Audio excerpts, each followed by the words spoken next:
دکھ اور درد کو ختم کرنے کے لیے مجرب دعائیں۔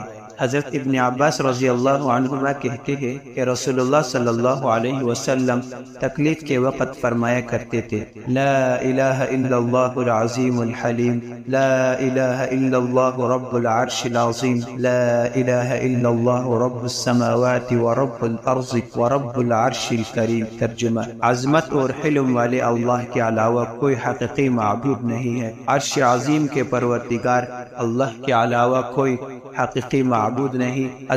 آسمانوں، زمینوں اور عرش کریم کے پروردگار اللہ کے علاوہ کوئی حقیقی معبود نہیں ہے۔ اسی طرح حضرت انس رضی اللہ عنہ نبی کریم صلی اللہ علیہ وسلم سے بیان کرتے ہیں کہ جب آپ صلی اللہ علیہ وسلم کو کوئی غم لاحق ہوتا تو فرماتے، یا حی یا قیوم برحمتک استغیث۔ ترجمہ: اے ہمیشہ سے زندہ اور ہمیشہ قائم رہنے والی ذات، تیری رحمت کے صدقے میں مدد چاہتا ہوں۔ اسماء بنت عمیس رضی اللہ عنہ کہتی ہے کہ مجھے رسول اللہ صلی اللہ علیہ وسلم نے فرمایا، کیا میں تمہیں ایسے کلمات نہ سکھاؤں جو تم تکلیف کے وقت کہو؟ اللہ اللہ ربی لا اشرک بہ شیئا۔ ترجمہ: اللہ ہی میرا رب ہے، میں اس کے ساتھ کسی کو شریک نہیں ٹھہراتا۔ عبداللہ بن مسعود رضی اللہ عنہ نبی کریم صلی اللہ علیہ وسلم سے روایت کرتے ہیں کہ کسی بھی بندے کو کوئی تکلیف اور غم لاحق ہو اور وہ کہے، اللہم انی عبدک وابن عبدک وابن امیتک ناصیتی بیدک ماض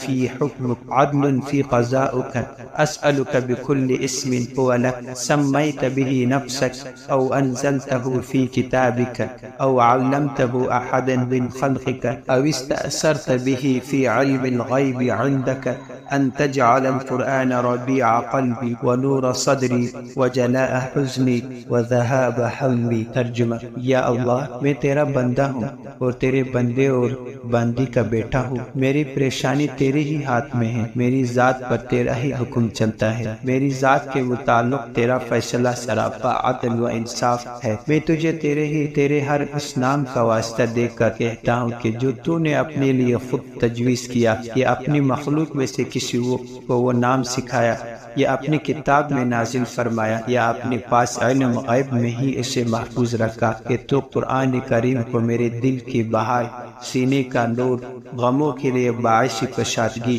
اور پریشانیوں کے لیے دوری کا ذریعہ بنا دے، تو اللہ تعالیٰ اس کے سب کڑے اور غم مٹھا دیتا ہے اور اس کی مشکل کشائی فرماتا ہے۔